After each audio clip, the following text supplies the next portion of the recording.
Ce que le Sacré-Cœur de notre Seigneur peut inspirer d'amour pour la croix.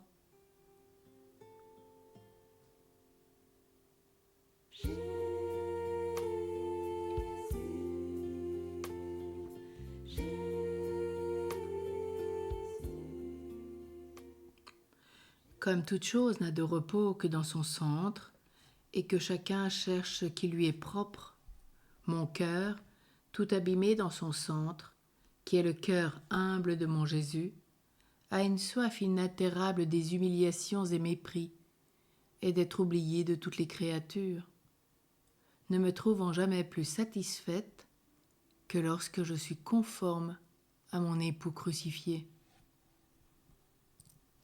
Je ne sais pas comme une épouse de Jésus crucifié ne peut pas aimer la croix, la fuir et la mépriser, puisqu'en même temps elle fuit celui qui l'a portée pour notre amour, en faisant l'objet de ses délices. Dieu me presse plus que jamais de l'aimer et souffrir, en m'abandonnant tout à lui. Mais hélas, mon cœur semble insensible à tous les mouvements de sa grâce. Celle que j'estime le plus après lui-même, c'est le don de sa précieuse croix. Ah, si on en connaissait le prix, elle ne serait pas tant fuie et rejetée de chacun, mais au contraire, elle serait tellement chérie et aimée que l'on ne pourrait trouver de plaisir qu'en la croix, de repos que sur la croix, et l'on n'aurait d'autre désir que de mourir entre ses bras, méprisé et abandonné de tout le monde. Mais il faut pour cela que le pur amour soit le sacrificateur et le consommateur de nos cœurs, comme il l'a été de celui de notre bon Maître. Un cœur qui aime en vérité, peut-il se plaindre sur la croix, ou plutôt dans le cœur de Jésus-Christ, où tout est changé en amour? La croix est le trône des vrais amants de Jésus-Christ.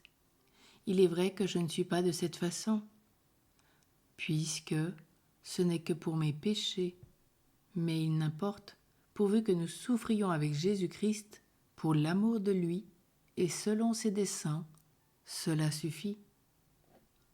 Je veux apprendre dans le Sacré-Cœur de Jésus à tout souffrir en silence, sans me plaindre d'aucune chose qui me soit faite, puisque rien n'est dû à la poussière que de la fouler aux pieds.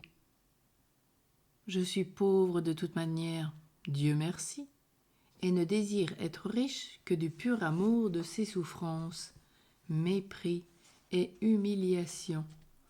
En un mot, Jésus, son amour et sa croix font tout le bonheur de la vie. Les croix, les mépris, les douleurs, les afflictions sont les vrais trésors des amantes de Jésus-Christ crucifié.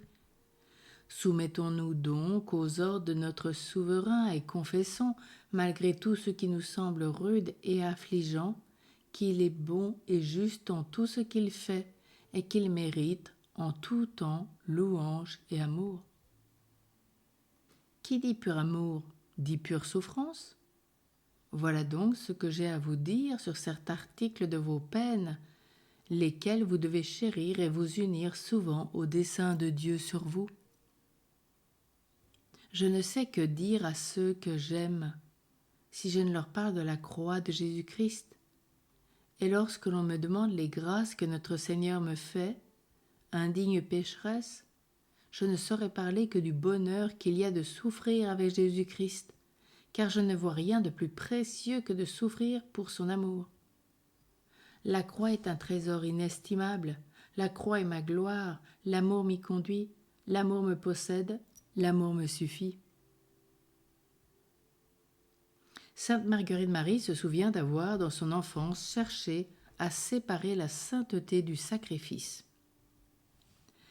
Elle parle de son divin maître et dit « Il me changea bien de conduite, me faisant voir la beauté des vertus et surtout des 3 vœux de pauvreté, chasteté et obéissance, me disant qu'en les pratiquant, l'on devient saint.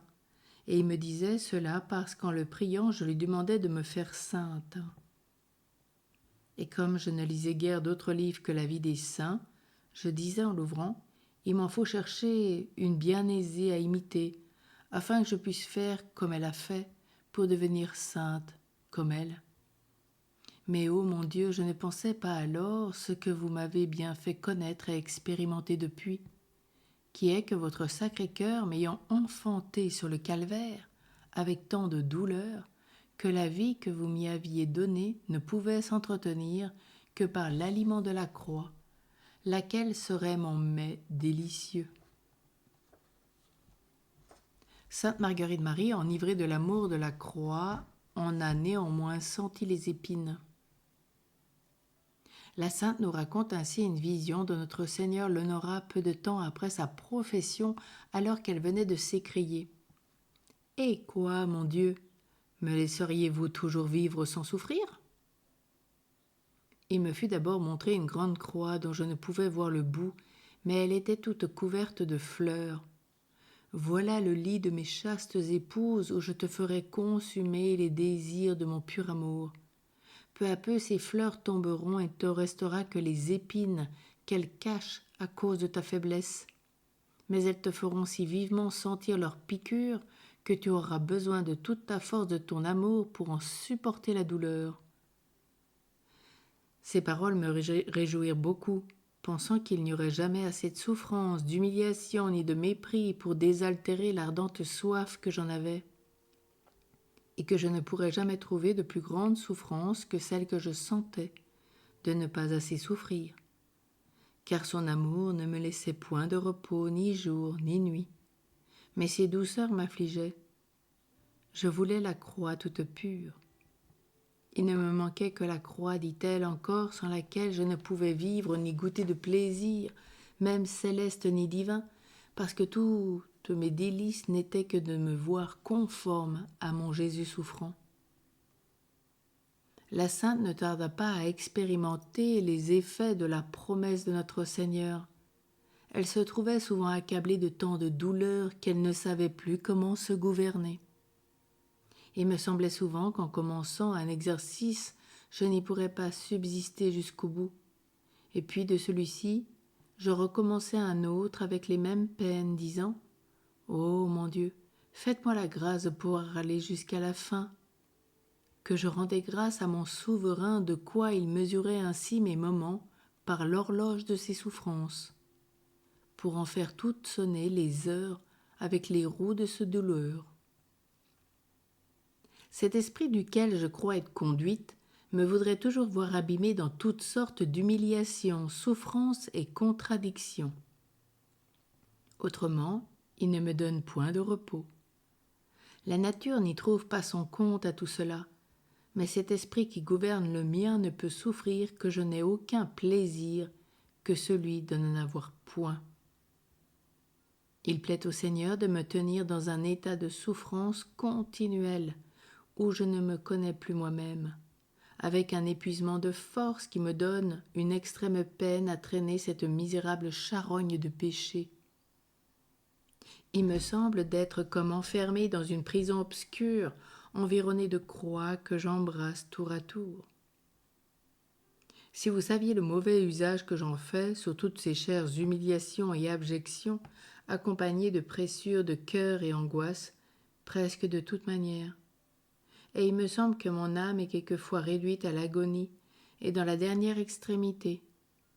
Nonobstant le plaisir qu'elle prend de nager dans cet océan d'amertume que j'estime être des plus tendres caresses de notre divin époux. Je me sens continuellement pressée de souffrir avec des répugnances effroyables en la partie inférieure, qui me rend mes croix si pesantes que je succomberais 1000 fois si le cœur de mon adorable Jésus ne me soutenait et assistait en tous mes besoins. Et toujours mon cœur demeure altéré de souffrir parmi mes souffrances continuelles. Prière à Jésus crucifié. Au nom du Père, et du Fils et du Saint-Esprit. Amen. Ô mon cher Sauveur, que je serais heureuse si vous imprimiez en moi votre image souffrante. J'accepte de tout mon cœur toutes les peines et afflictions et humiliations qu'il vous plaira de m'envoyer. Oui, mon Dieu, je les veux recevoir de votre main comme des gages de votre amour, vous offrant toutes les actions que je suis obligé de faire selon ma vocation, mon devoir d'État. Amen. Cœur sacré de Jésus, j'ai confiance, j'espère en toi. Cœur sacré de Jésus, j'ai confiance, j'espère en toi. Cœur sacré de Jésus, j'ai confiance, j'espère en toi. Sainte Marguerite Marie, prie pour nous. Au nom du Père, et du Fils, et du Saint-Esprit. Amen.